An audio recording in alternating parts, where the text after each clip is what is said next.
Imagine arriving at an emergency room. You have this crushing, radiating chest pain. You're gasping for air, clutching your left arm, and the monitors around you are they're going completely wild. Right. Classic heart attack presentation. Exactly. So the doctors take one look at you, they glance at the EKG, and they immediately rush you into the cath lab for a massive heart attack. I mean, they thread the camera in, fully expecting to find this completely blocked artery just choked with plaque. But they don't.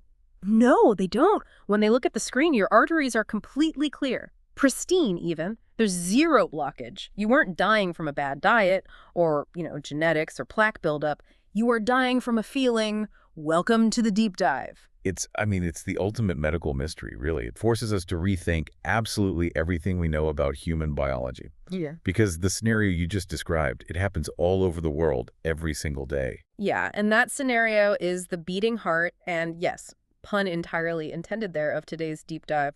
We're unpacking a truly remarkable piece of source material today. It's titled The Architecture of a Broken Heart.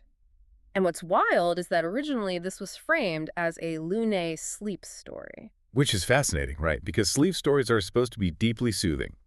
Right. But if you look past the calming delivery, what you actually find is this absolutely ruthless, hard-hitting medical reality check about the mind-body connection.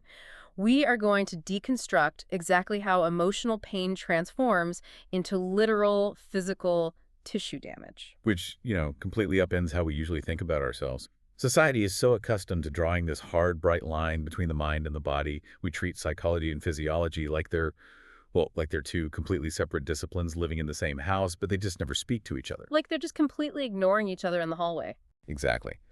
But the central thesis we're exploring today is that, to your cardiovascular system, a severe emotional wound is functionally indistinguishable from a severe physical wound. Wow. Indistinguishable. So our mission today is to figure out the how and the why for you, the listener. We're going to look at the exact plumbing and wiring that turns sadness into actual pain. We're going to break down the literal medical reality of what happens when a heart breaks. And then we're going to look at the body's, frankly, miraculous built-in blueprint for self-healing. It's a journey, really, Yeah. from an abstract thought to a measurable physical crisis. Okay, so let's unpack this. I want to start with the baseline wiring. Yeah. Think of the human body like a highly sensitive, ultra-modern smart home system. You don't walk over to the wall to manually flip a switch to turn on the security alarm. Right, it's all automated. Exactly. The system is rigged with these invisible sensors. It just knows when the temperature drops or, when a window opens, and instantly, automatically, the doors lock, the alarms arm themselves, the lights flare up. The system does not ask for your permission. That is a perfect framework.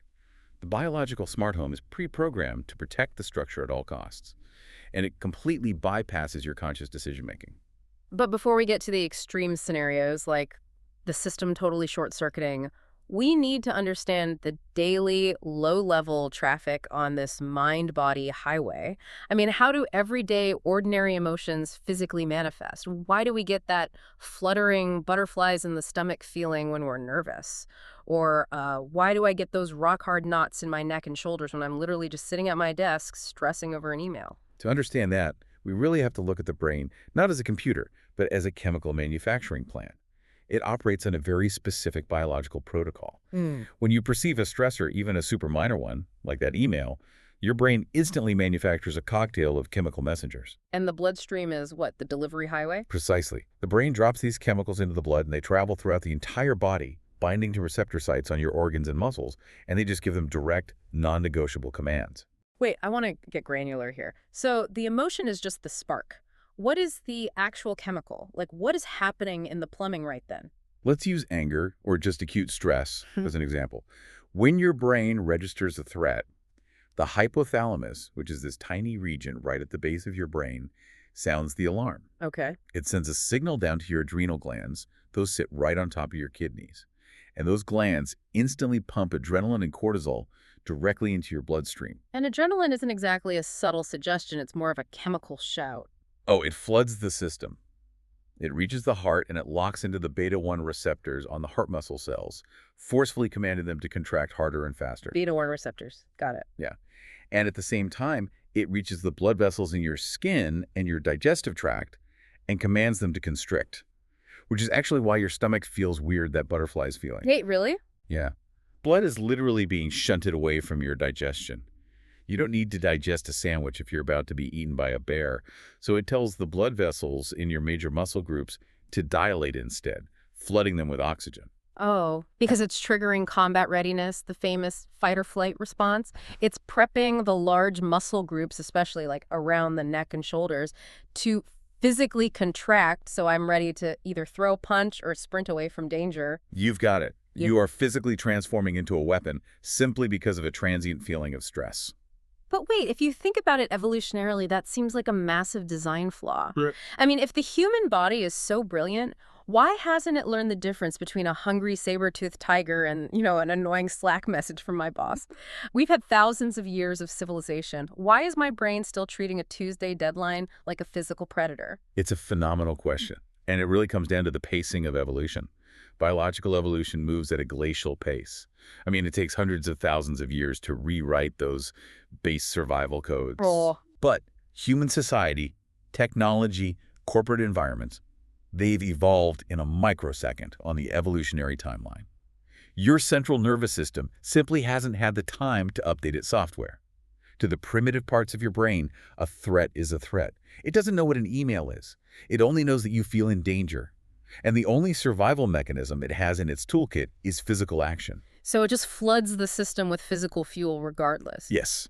And here is exactly where chronic pain comes in. You're sitting at your desk. You read the stress-inducing email. The adrenal glands dump the chemicals. The messengers order your shoulders and neck to contract, pulling tight like coiled springs. You are completely prepped for battle. But there is no physical battle. Exactly. I don't punch my computer. I mean, I might want to, but I don't. I don't sprint out of the office building. I just sit there, remaining polite, keeping my posture rigid, and typing a response. Right, so you absorb all that physical preparation with absolutely nowhere to put it. The body has geared up for a massive physical exertion that never actually occurs, so those muscles just stay locked. They're flooded with calcium ions that keep the muscle fibers contracted in this state of intense readiness. Wow. And because the modern world provides a constant, endless stream of these minor stressors, those muscle fibers rarely ever get the chemical, all-clear signal to relax. So this completely explains those stubborn stress knots at the base of the neck. I always thought of them as just bad posture or sleeping weirdly. But based on this biological mechanism, those knots aren't mechanical failures. They are literally trapped chemical commands. They're like physical monuments to unresolved stress. That is beautifully put, and it's exactly what they are. It's a biological holding pattern. The tension is quite literally the residue of unspent adrenaline. It makes me think of putting a car in neutral and just slamming your foot down on the gas pedal. You're revving the engine as hard as it will go. The fuel is burning. The machine is roaring. But because you're in neutral, the car isn't moving an inch. All that generated power has absolutely nowhere to go. And what happens to a highly complex engine when you do that for hours on end? It overheats, the gaskets blow, the parts grind together, and you cause severe, irreversible wear and tear to the vehicle. Which is exactly the damage we are doing to our cardiovascular and muscular systems when we live in a state of chronic, unreleased stress. The chronic pain in your shoulders is literally the exhaust from an engine constantly being revved in neutral. Okay, so if a minor stressor like an email or a traffic jam causes my shoulders to lock up and my stomach to drop, what is the biological ceiling for this? I mean, what happens to the body's plumbing when the emotional hit isn't just an email, but a profound, world-shattering trauma? If everyday stress is revving the engine, what happens when it is the worst news of your life? It overloads the main breaker box entirely. The sheer volume of the chemical dump triggers a catastrophic system failure. This brings us to the core of today's exploration, the literal medical reality of a broken heart. For centuries, for as long as human beings have had language, really, poets and playwrights have used heartbreak as a metaphor. My heart is shattered or my heart is breaking. We've always treated it as this beautiful, tragic poetry. But our source material today completely validates all those poets. They weren't just being dramatic, they were describing a physiological reality way before we had the EKG machines to measure it. They were. And cardiologists actually have a name for this condition. It's called Takotsubo Cardiomyopathy, or much more commonly, broken heart syndrome. Let's talk about that name, Takotsubo. It is such an incredibly specific, fascinating medical term. Where does that come from? Well, the condition was first identified and formally named by Japanese researchers back in the early 1990s. Takotsubo is actually a Japanese word for a very specific kind of ceramic pot that's used by fishermen to trap octopuses. Okay, an octopus trap. Why on earth did they name a heart condition after a fishing trap? Because when the researchers used imaging to look at the hearts of patients suffering from this kind of emotional trauma, they saw that the heart muscle had physically deformed. The bottom of the heart was ballooning outward, massively swollen and paralyzed, while the top of the heart was still squeezing tightly. Oh, wow. Yeah, the heart had literally taken on the exact shape of that ceramic octopus trap. It has this wide, balloon-like base and a very narrow neck. That is a staggering visual. So it's not caused by clogged arteries, it's not plaque at all. No, not at all. It is caused purely by a feeling, by an emotion so large and so chemically violent that the physical organ of the heart just cannot process the fallout. I just want to pause here and speculate on what this means for people out there listening. Imagine someone who is in the deep, dark depths of grief. Maybe they've lost a spouse, a child, or experienced some life-altering tragedy. Society so often tells them to, stay strong or that time heals all wounds, which basically implies that their pain is entirely abstract, like it's all in their head. Right, it's an incredibly dismissive way that modern culture handles mourning. We expect people to just bounce back. Right. But imagine how validating it must be for someone in that devastated state to hear a medical professional say, your pain is not abstract. Your physical heart is literally medically injured right now. It has changed shape. Recognizing the physical reality of emotional pain completely changes how we should approach mental health. It really does. It demands that we treat someone with a broken heart with the exact same physical delicacy, the same rest, and the same medical seriousness as someone who just survived a major car crash. It forces us to realize that the division between mental health and physical health is completely artificial. I mean, a feeling can physically alter the geometry of a major organ. They are one and the same. Going back to our smart home analogy for a second, if everyday stress is like the alarm system getting a little glitchy, a traumatic, heartbreaking event is like a massive direct lightning strike. Yes, a massive power surge to the whole house. A normal amount of electricity keeps the lights on. It's manageable.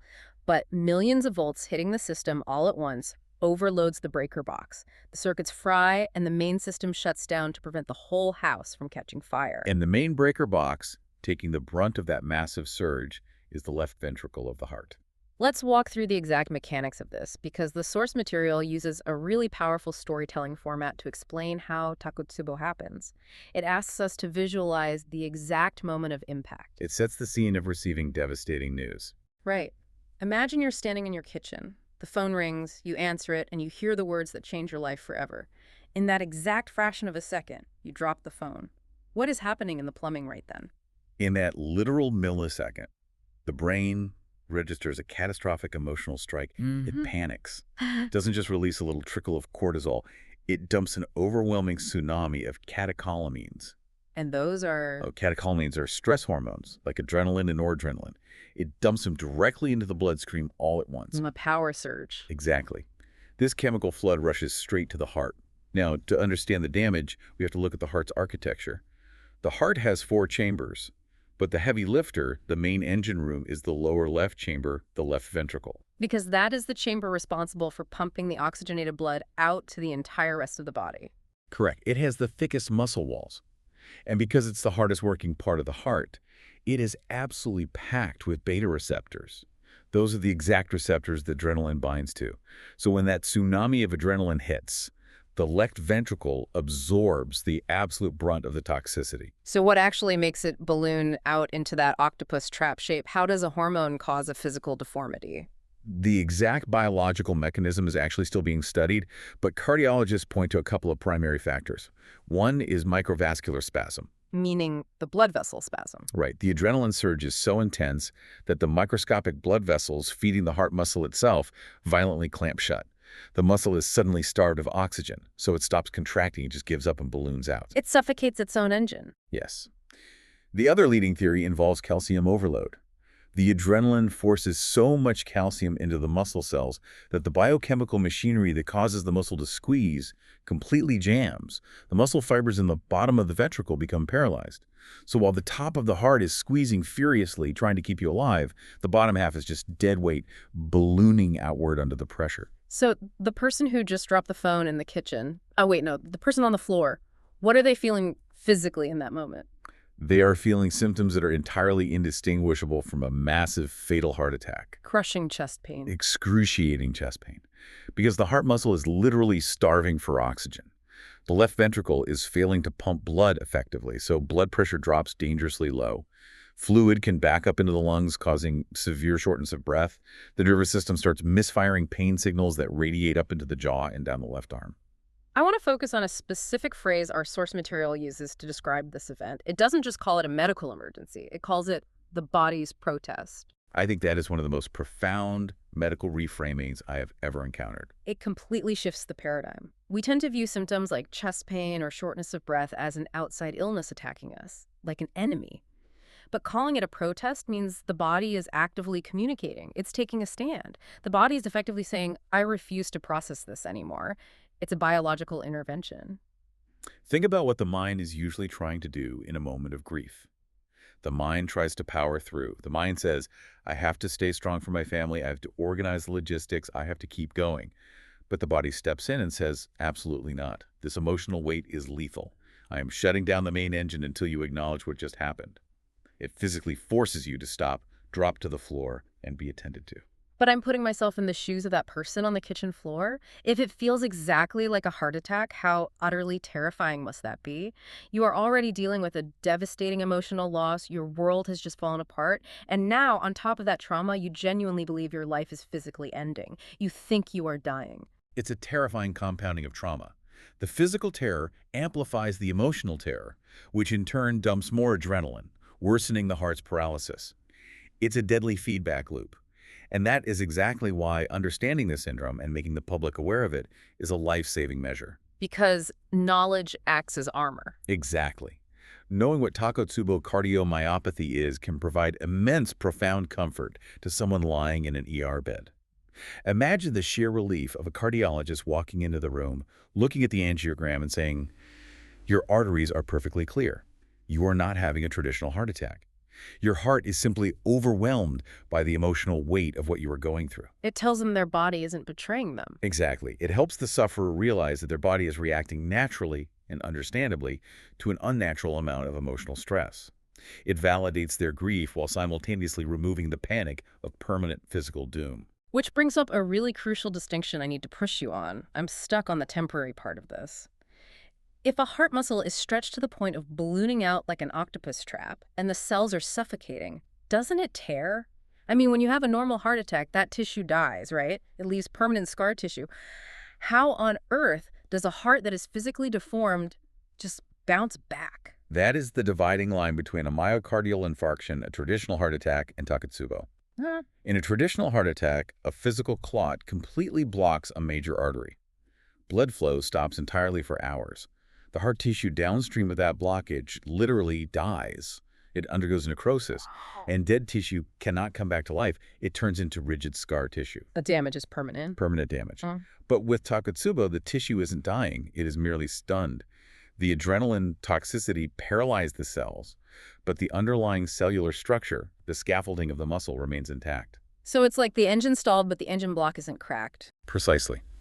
The source material is very explicit about this process.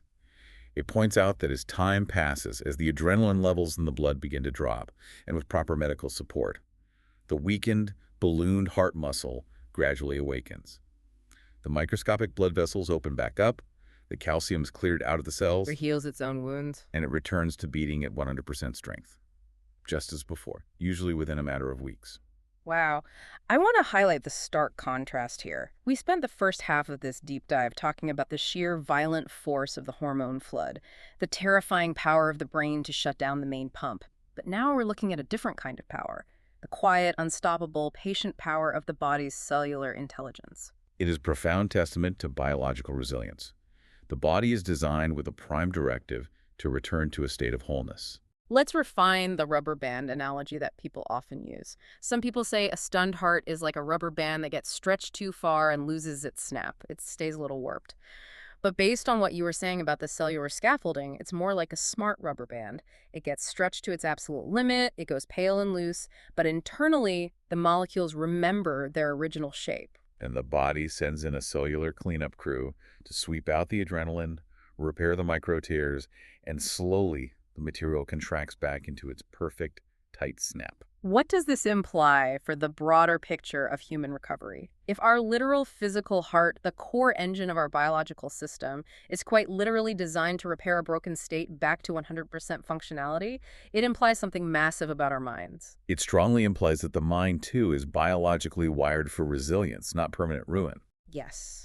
If the physical architecture of the body is built to achieve a 100% recovery from absolute devastation, then the architecture of the human spirit must be built the exact same way. We are not designed to be permanently broken by our grief. The pain is a temporary shock to the system, not the new permanent baseline. It's a deeply hopeful medical reality. It tells us that emotional healing is not just a psychological wish or a matter of just, trying hard enough. Healing is a biological default setting. The body wants to heal. It knows exactly how to heal. So knowing that we are wired with this incredible blueprint, the final question becomes, how do we assist it? How do we hack our own nervous system, step out of the way, and give our mind and body the specific environment it needs to execute that recovery? The source material transitions beautifully here, offering some really active steps. And it starts with a directive that sounds simple, but is actually a profound neurological intervention. It says, tonight, regardless of the stress or heavy heart you are facing, know this. It is completely okay to feel weak. Why is permission to feel weak a medical intervention? Because of the fight-or-flight feedback loop we discussed earlier, when you feel emotional pain, fatigue, or grief, your initial instinct is usually to fight it. You judge yourself. You say, I shouldn't be this sad, or I need to be stronger, or I don't have time to be tired. Which the brain interprets as resistance. Exactly. Fighting the weakness registers as a threat to the brain, which triggers it to release more stress chemicals. You're revving the engine in neutral again. But by accepting the weakness, by leaning into it and saying, I am exhausted and that is medically acceptable, you stop the chemical fight.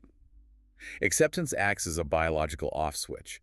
It signals the adrenal glands to stand down. Acceptance is the off switch. That is incredible. And once you have hit that switch, the source literally tells us how to hack our vagus nerve. It brings up breathing. It instructs us to take a deep breath, to feel the cool air flowing through the tip of the nose, and to exhale slowly. Now, I want to avoid the patronizing wellness tropes here. We hear take a deep breath in every yoga class and meditation app. But based on the hard science we've been discussing today, what is the actual plumbing mechanism happening when we do this? Like, why does it work? Well, when you are stressed, your breathing automatically becomes shallow and rapid, getting quick bursts of oxygen to muscles for combat.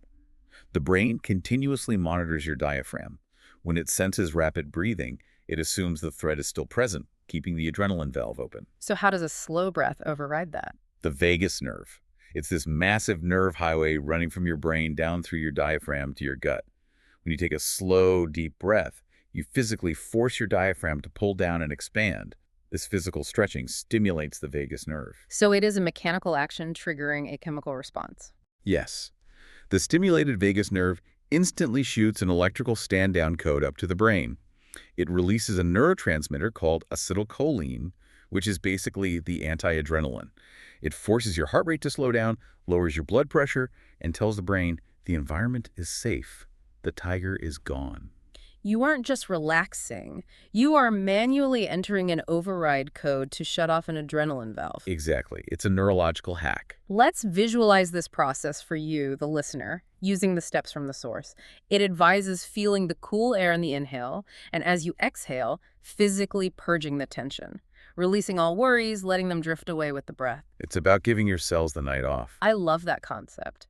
Think about the biological reality of your cells. They have been bombarded all day by stress hormones, forced to stay rigid, inflamed, and alert.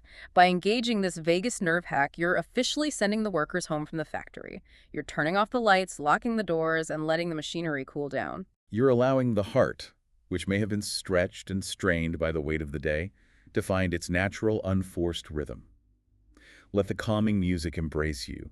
Allow every cell to rest. You are stepping aside so the 100% recovery blueprint can do its work in the dark. It is the ultimate act of trust in your own biology. It really is. We spend so much of our lives trying to outsmart our bodies when our bodies have had the instruction manual all along. As we start to bring this deep dive to a close, let's quickly retrace the path we took today, because it fundamentally changes how we should look at ourselves in the mirror. We started by looking at the brain as a chemical factory, realizing that everyday tension, the butterflies, the tight shoulders, isn't random. It's the literal chemical result of an evolutionary mismatch. Your brain is trying to protect you from an email by prepping you for a fistfight. Then we looked at the extremes, the literal reality of a broken heart, Takotsubo Cardiomyopathy. We explored the terrifying shock of a grief-induced hormone flood, how the adrenaline toxicity physically paralyzes the left ventricle, causing it to balloon into the shape of an octopus trap. We learn to reframe physical agony not as a betrayal, but as the body's desperate protest, an intervention demanding that you put down an emotional weight that is simply too heavy to carry. And most importantly, we learned about the difference between dead tissue and stunned tissue. We uncovered the miraculous cellular mechanism for 100% recovery, the fact that the body and the mind are biologically wired for resilience. The ultimate takeaway is that your body is a brilliant, highly sensitive communicator. The aches, the exhaustion, the heavy chest, these aren't weaknesses, they're messages. Acknowledge the protests and trust the capacity to heal. I want to leave you with a final, provocative thought to mull over as you go about your week. We spend so much of our lives trying to mentally tough out our grief, our stress, and our sorrow. We ignore our physical exhaustion in the name of productivity or, stoicism. We tell ourselves it's all in our heads. But knowing what you know now, knowing that your body literally, chemically treats severe emotional pain as a physical injury that drastically alters your cardiovascular system. How might you change your schedule tomorrow? How might you start treating your mind with the exact same gentleness, the exact same patience, and the exact same medical respect you would give to a broken bone? That is the question to carry with you. So wherever you are, whatever weight you have been carrying today, I hope you can find a moment tonight to drop it. Hack your vagus nerve. Expand that diaphragm. Send the signal to stand down. Close your eyes to the stress, let the chemical floodgates close, and let the healing begin. Wishing you a peaceful rest.